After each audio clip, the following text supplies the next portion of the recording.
Hey everybody, it's your boy Chicken coming at you again. Today I'm doing a short video on how you can set up your old PCs to run BlueStacks and possibly utilize some of those alts you have while playing the game.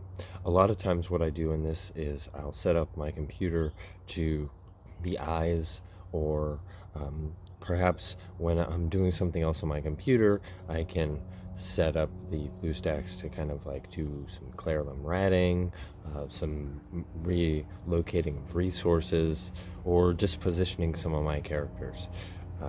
Can't really play the game like in any kind of like PvP action or anything like that, but for something that's pretty simple and it doesn't matter that the grid loads slow or anything like that, I get my computer up and running, and I get it going. There's some settings I do to tweak that, and that's where I go in here.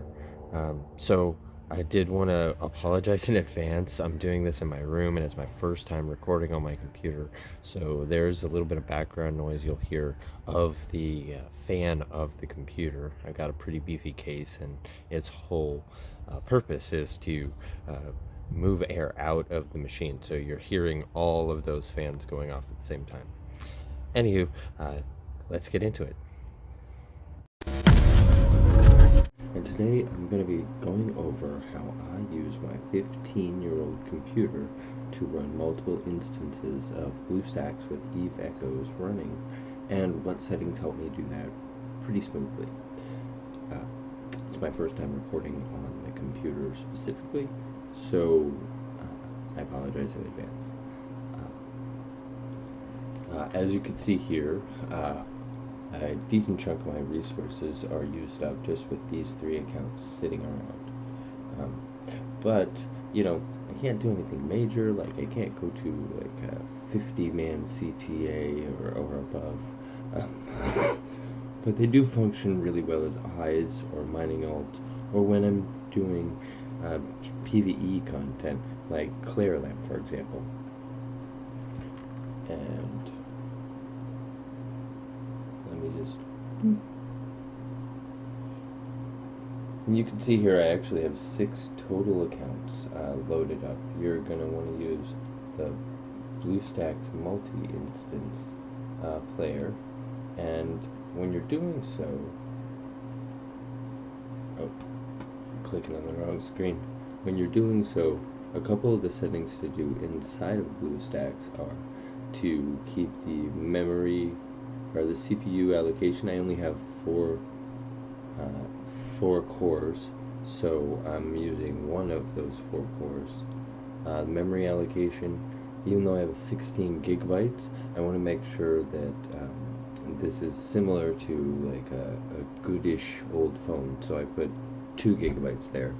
And the frame rate here I set to 20.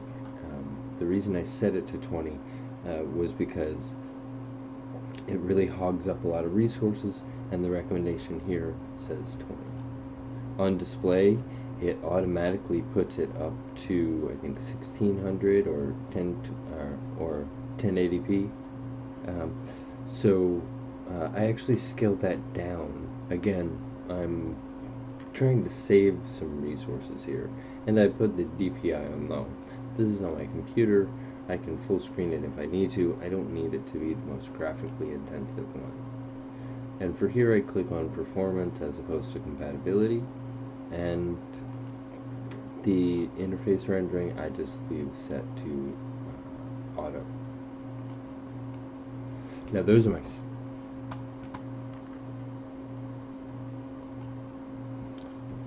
settings in BlueStacks, but what do I do in my computer to help that run? Well, let's go over to the middle screen that I have so I can show you what type of computer I have and what I do to make this run a little bit smoother too.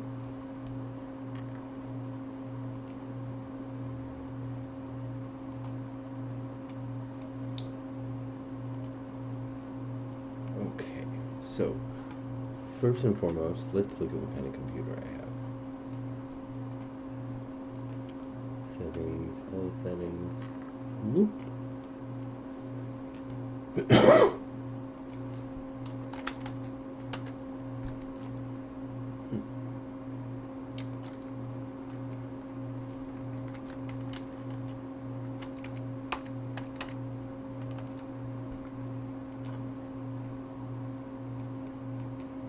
Okay, as you can see here, I have 16 gigabytes RAM, a 64-bit system with an Intel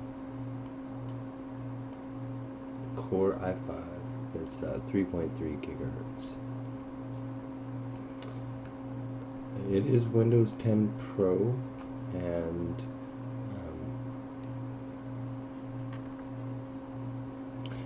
so this is kind of the base system I'm working with. I built this thing myself about 15 years ago. Maybe a little sooner than that, like 12 years ago. So as the system's running, you can see, we'll pull up Task Manager here, and you'll be able to see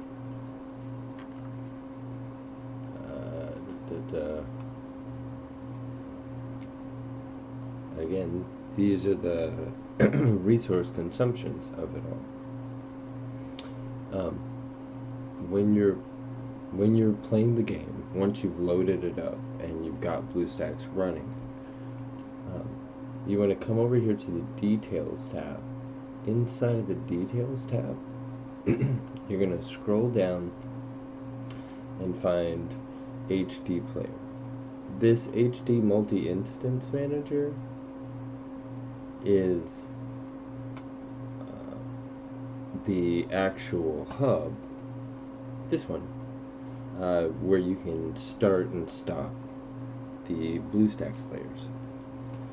This right here, the HD player, is the one that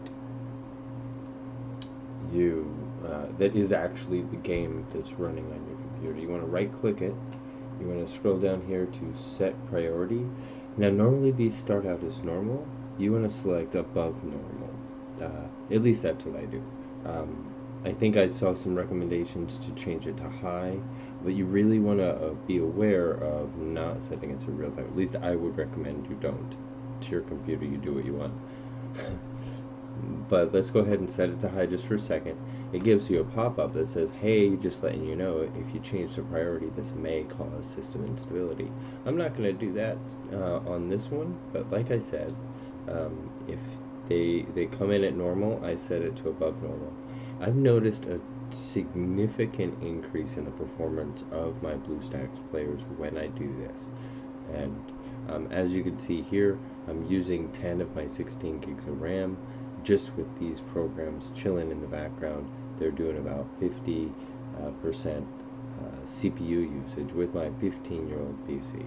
And I can run 4 instances, sometimes even 6 instances at once, whereas when I first started using BlueStacks on this computer, I was having a really hard time getting more than one to run at a time.